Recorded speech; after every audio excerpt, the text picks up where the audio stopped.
Ini saya berikan kesempatan dulu Prof. Hendrawan, silakan direspon. Ya, jadi terima kasih untuk masukan dari Pak Antoni tadi ya. Tetapi soal tax ratio, kita baru saja melahirkan satu undang-undang baru, Undang-Undang Nomor 7 2021 tentang harmonisasi peraturan perpajakan.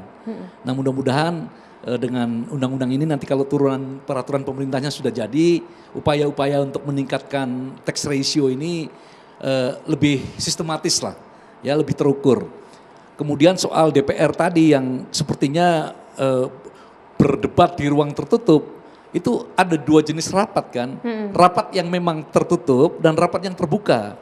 Kalau rapat yang terbuka diumumkan secara luas, banyak wartawan di atas dan seterusnya. Tetapi kan minat dan preferensi selera wartawan beda-beda. Kalau yang serius-serius ya kan tidak terlalu diberitakan. Tetapi yang pakai istilah-istilah yang apa yang sedang ngetren misalnya, apalagi akhir-akhir ini. Saya ini diwawancara sampai saya bosen loh soal capres, copras-capres. Saya mengatakan fokus kita sekarang ini bagaimana mengatasi inflasi dan mengefektifkan subsidi. Supaya tadi APBN itu dirasakan betul-betul oleh rakyat kecil. Tapi ini capresnya bagaimana partai Bapak mau mencalonkan? Sudah ditegaskan berkali-kali. Ini masih agak panjang waktunya, bersabar. Tetapi enggak, yang tertarik itu yang ramai dibicarakan. Itu sebabnya begitu menterinya Ibu Tina Talisa mengatakan ini ya penundaan pemilu atau apa itu. Pokoknya yang lain langsung kan beritanya. Tapi kalau coba rilis pers tadi tentang capaian investasi 2021, 2022 ya lebih bagus dari 2019, 2020. Coba muatnya mungkin kecil loh. Beritanya di pojok lagi. Itu. Iya. Tina silakan. Iya.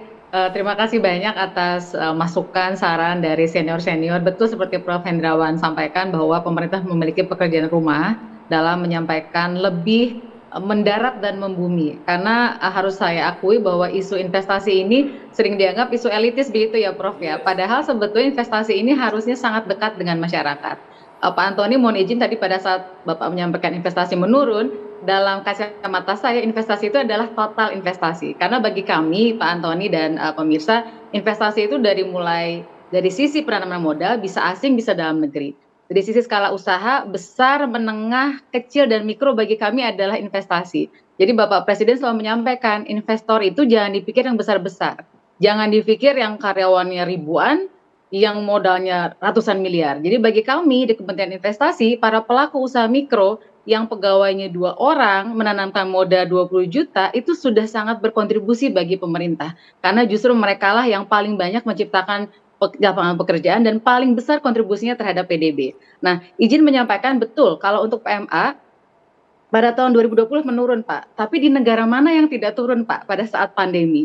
Dan kalau kita lihat rujukan di dunia pada misalnya contoh World Economic Forum, bahkan memprediksikan bahwa akan turunnya 30-40%. Tapi di Indonesia alhamdulillah yang pertama tidak ada yang hengkang dari Indonesia.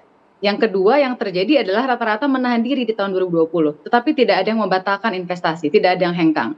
Nah malah di 2020 ini turunnya tidak sampai 7%.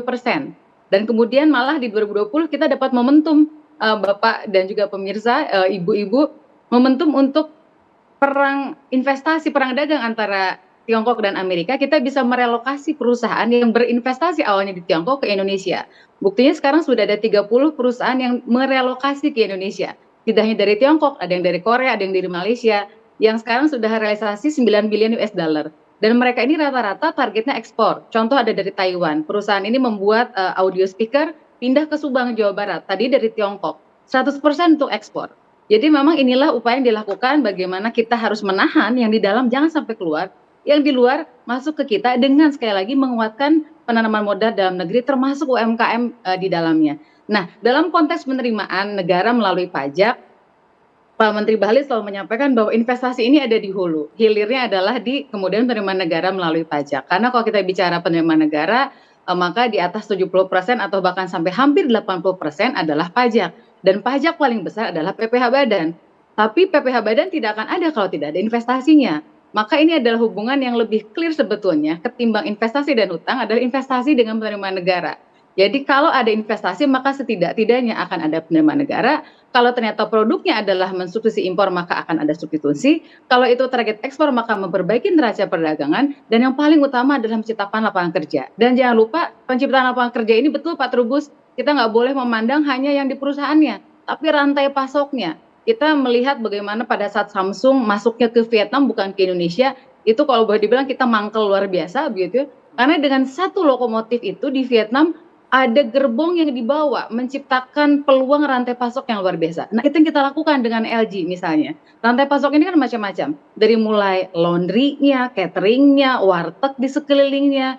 Jadi ada yang formal dan informal. Dan biasanya yang bukan merupakan dampak langsungnya bisa sampai 3 sampai 4 kali lipat. Nah, ini yang diupayakan ke depan dan tentu terus memohon masukan, saran, kritik yang sangat konstruktif karena kita berharap investasi ini bukan kemudian kita bicara angka, tapi bicara dampak. Dan dampak itu yang paling real adalah dampak penciptaan lapangan kerja. Karena itulah investasi Prof. Hendrawan kami diingatkan jangan hanya berfokus pada yang high technology, karena biasanya yang high tech itu lebih sedikit tenaga kerja yang dibutuhkan. Kita juga harus fokus pada yang padat karya, misalnya alas kaki, tekstil. Ini harus tetap kita dorong, jangan sampai kita kemudian penyerapan tenaga kerja tidak optimal. Karena kita paham pemerintah tidak mungkin menciptakan lapangan kerja melalui PNS, TNI, Polri, BUMN yang sangat terbatas. Kita masih punya pekerjaan rumah untuk menciptakan lapangan kerja dan kita butuh investasi karenanya tidak hanya PMA dan PMDN. Jadi untuk memaknai antara Tiongkok, Jepang, Korea Selatan ini semuanya sekali lagi sama-sama penting, semuanya sama-sama mitra strategis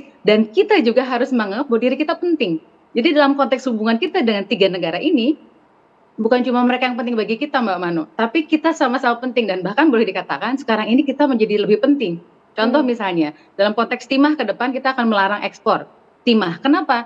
Karena produsen timah paling besar adalah Tiongkok. Kedua Indonesia. Tapi siapa eksportir terbesar? Indonesia. Karena apa? Karena diolah cuma sampai 5-10%. Ke depan kita ingin kita bangun di sini hilirisasinya, baru kita jual ke dunia, ke global, sehingga nilai tambahnya menjadi lebih tinggi dan manfaatnya lebih tinggi. Jadi ke depan apa yang harus dilakukan supaya kita tidak masuk jebakan? Silakan Pak Trubus. Iya, menurut saya ini apa yang sudah disepakati lah apa yang disampaikan Bu Tesla tadi itu nantinya menjadi konkret itu karena penciptaan lapangan kerja ini yang sangat dibutuhkan sekarang ini karena kondisi masyarakat kita setelah pandemi Covid dan sebelumnya juga situasinya seperti itu dan kondisinya sekarang lebih parah lagi karena kesulitan mencari lahan lah, mencari pangan gitu.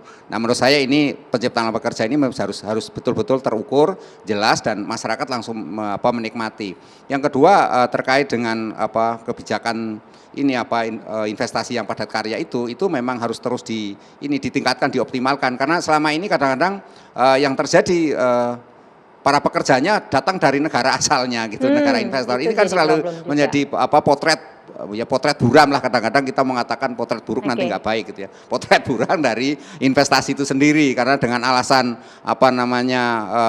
skillnya nggak ada padahal yang ada di situ sebenarnya banyak karena kan ternyata hanya skill sifatnya hanya sopir atau apa. Itu kan sudah menjadi hal yang yang masyarakat tahu lah ya, publik itu tahu. Jadi publik itu cerdas kalau dalam hal menilai apakah kemudian yang dijanjikan oleh pemerintah itu dimaknai sebagai sesuatu yang betul-betul nyata atau hanya sekedar khayalan kan itu. Jadi menurut saya hal-hal seperti ini memang harus terus terus tetap ditingkatkan. Dan yang terakhir menurut saya bagaimana menambah skill masyarakat kita.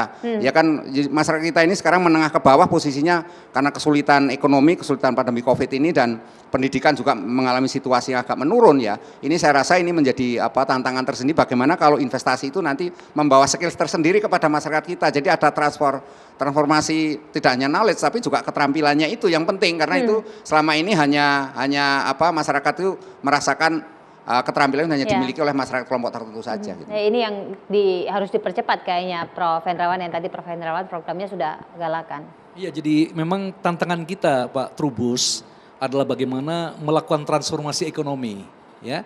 Jadi jangan hanya mengandalkan tadi upah yang murah, ya, kemudian komoditis bahan mentah tadi, tetapi kita bergeser ke investasi. Nah dari investasi ini, kalau investasi sudah masuk, kita harus maju lagi berbasis inovasi, ya. Ini kalau tidak seperti itu kita berat dalam percaturan ekonomi global. Itu sebabnya mengapa kami selalu menekankan persaingan antar bangsa di masa depan adalah persaingan tata kelola, persaingan talenta. Ya, itu sebabnya mari investasi human investmentnya kita genjot, ya, agar apa, kita nggak dibodohin terus, kan begitu. Ya, oke, Pak Antoni silakan. Pertama adalah tidak ada yang dispute bahwa investasi itu adalah penting. Investasi itu menciptakan lapangan kerja dan sebagainya. Jangan kita dikembalikan kepada ekonomi 101, ya kan? Bahwa itu semuanya ada itu. Nah, sekarang kalau kita lihat gini, tapi yang kita bicarakan adalah ini dalam konteks tadi Pak Jokowi lagi melawat ke China, Jepang, Korea dalam arti dalam rangka investasi asing. Makanya saya katakan bahwa investasi asing kita itu belum pulih kembali kepada 2019. Bahwa 2020 turun dari 20 ke 14 miliar itu berarti cuma 70%-nya. Tetapi bukan berarti hengkang. Berarti bahwa memang investasi baru itu melambat. Kita tahu bahwa semuanya melambat. Ya. 2021 mulai pulih. Baik. Dan 2022 diharapkan pulih. Itu tidak ada yang dispute di situ. Dan tadi Prof. Hendrawan juga mengatakan mengenai apa tadi ya yang terakhir? Jangan dibodohin. Atau Iya. Nah, mengenai yang dari tadi investasi digeser begini, ke bahwa inovasi. investasi kita adalah jangan sampai ke tenaga kerja yang murah-murah. Tetapi kenyataannya apa yang Prof. Hendrawan katakan ini bertolak belakang dengan Undang-Undang Baik. Cipta Kerja yang ketenaga kerjaan. Di situ bahwa di situ Baik. tidak boleh. Artinya ada dibatasi itu kenaikan-kenaikan begitu gitu. Nah, ini juga yang harus diinikan juga gitu ya supaya kesejahteraan masyarakat itu bisa tercapai dengan adanya investasi-investasi itu. Terima kasih. Baik, terima kasih Pak Antoni. Tadi Ini tentu kita bagus sekali nih Mbak Mona. Jadi ini saya dengan Pak Antoni sering berbeda pendapat, Kali tetapi ini- kami sepakat dalam satu hal, a better Indonesia is possible. Nah, Itu. sepakat kita di sini. Jadi kita tunggu kabar baik Tetina tentunya setelah lawatan presiden yang terakhir besok ke Seoul. Mudah-mudahan ada investasi yang lebih besar lagi dan ada sesi khusus lagi untuk bisa menjelaskan lebih lanjut berkaitan mengenai oleh-oleh yang tadi dibawa oleh presiden. Sekali lagi terima kasih Pak Trubus, Prof. Hendrawan, Pak Antoni terima kasih. Mudah-mudahan saja ini bicara mengenai rencana investasinya terrealisasi dan utang jebakan dalam tanda petiknya tidak kemudian terwujud dan mudah-mudahan hal kebaikan yang bisa tercapai. Saya Brigita Manuara pamit, selamat malam, sampai jumpa. Terima kasih Tetina. Terima kasih.